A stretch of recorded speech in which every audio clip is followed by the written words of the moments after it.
languages that are secret languages that are spoken in reverse. And English, our forward-speaking language, is a remnant in some ways of these lost languages that were originally reverse languages. So it's just I mean, I could talk. We could do the whole. Yeah. I mean, don't even get me started because we can go a long way with it. And it's odd how the English language has been accepted, worldwide now. Yes.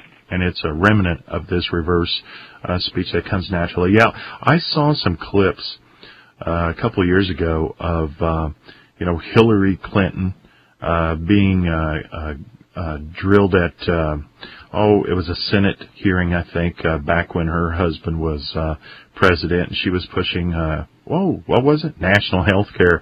And her and I think the senator was Mohanan or something like that. I wasn't into politics back then, but anyway, this is going back and forth.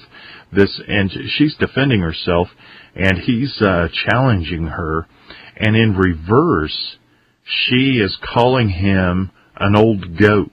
Yeah, I've seen that. Yeah, that's very interesting stuff. But so many people this is evidence, this reverse speech, that there are so many layers to reality that most people think that reality is whatever they can taste, touch, and see and hear right on the surface.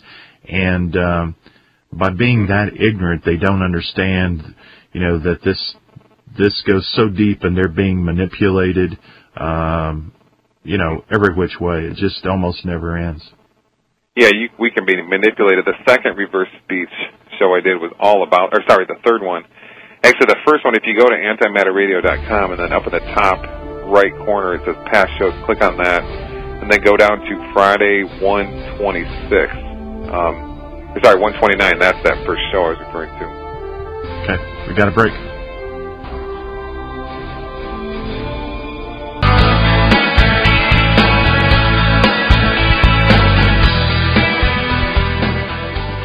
So I got done with the show last night, Jeff, and I had completely blanked out that there on my calendar was scheduled an interview with the legendary Jeff Rentz 2 hours later, and I almost left the building and forgot about it. That would have been terrible to not show up on that interview, huh?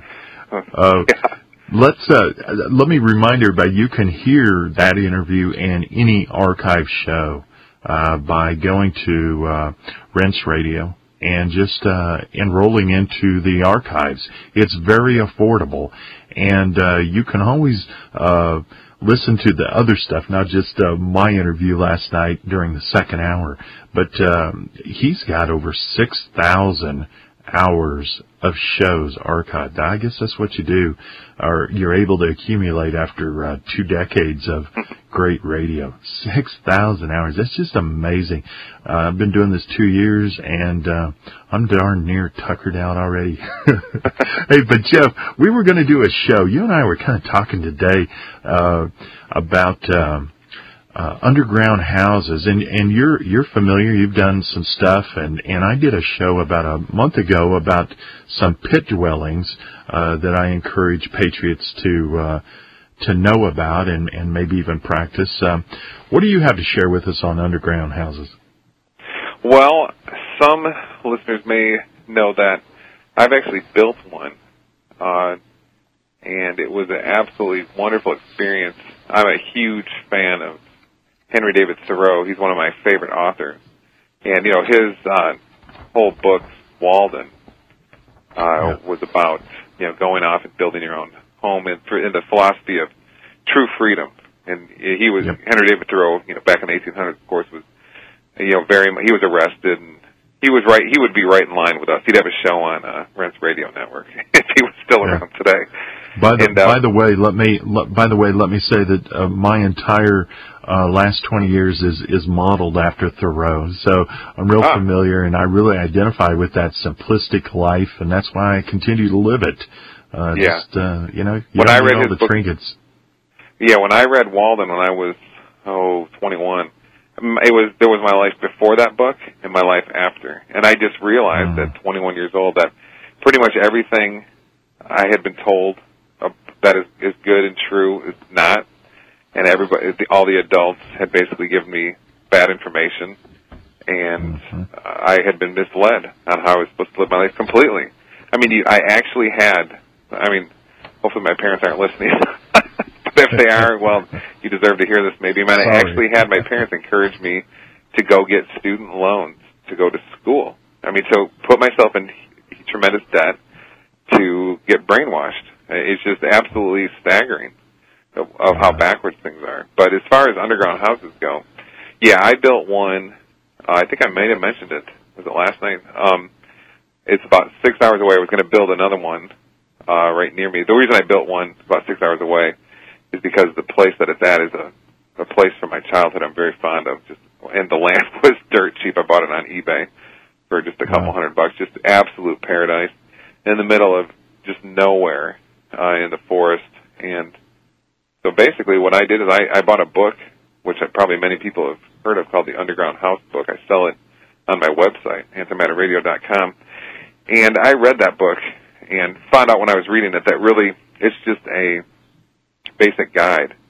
It was called $50 and Up Underground House book. Probably many people have heard of that very popular book. And I found out in reading that book that it was just a guide to show you the basics that to build an underground house, you really have to think about it, how to do it, because your main enemy, well, I guess it's a bad word, but the main thing you have to look out for is water. Of course, because if you don't seal that thing perfectly, you're not. Are you still with me? Yeah. Okay, because the power just flipped on and off here. We've got a map here in West Lafayette. No, we still got you. Okay, good deal. It's quite nice, actually, very cheap. Yeah, the water is your big enemy, as you know, John. With if you don't have, you need to seal that thing. We can talk about building and everything, but when you build that thing and then get it sealed up with plastic or whatever you use, if you don't have it sealed up right and you get a little water in there, you won't have just a problem where you need to go find the leak and seal it up. You will have an issue where you could get mold starting, and that's hard to get rid of. And it can just be a chain reaction to destroy the whole home. So it's really a very soulful process where you have to think things through, and you really invest your heart and your consciousness and your energy into the thing, and it just becomes more than it's just so different than getting your mortgage for $100,000 and working the rest of your life to live in the suburban box. Hey, so how large of a underground house did you dig out, and how long did it take you? Well, I started digging the hole myself, and I did it for about 8 hours one day. I quickly realized that this is awesome, and I'd love to but I don't have that much time. I've got a family, and I work and write books and the whole deal. So I paid someone a couple $100, and in about 2 minutes, his earth mover over there and dug this wonderful hole for me. Right, it was funny seeing this thing chop through the forest, going over logs and everything, because there was no driveway or anything to this wonderful location.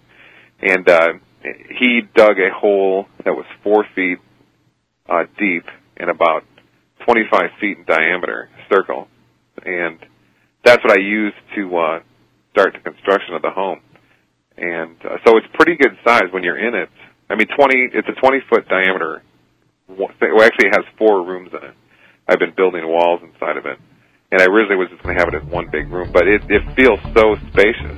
In the center of the ceiling is 12 feet high. It just feels absolutely wonderful. So I just, with 20 feet, you can do a lot in 20 feet. So, yes, you can. Hey, we've got a lot more ideas on underground housing. We'll be right back in 3 minutes.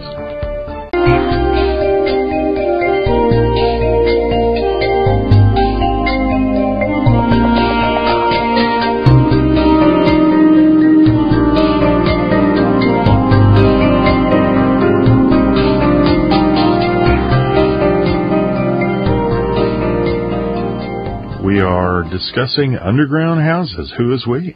Me and my co-host, Jeff. Jeff, you were talking about how you did your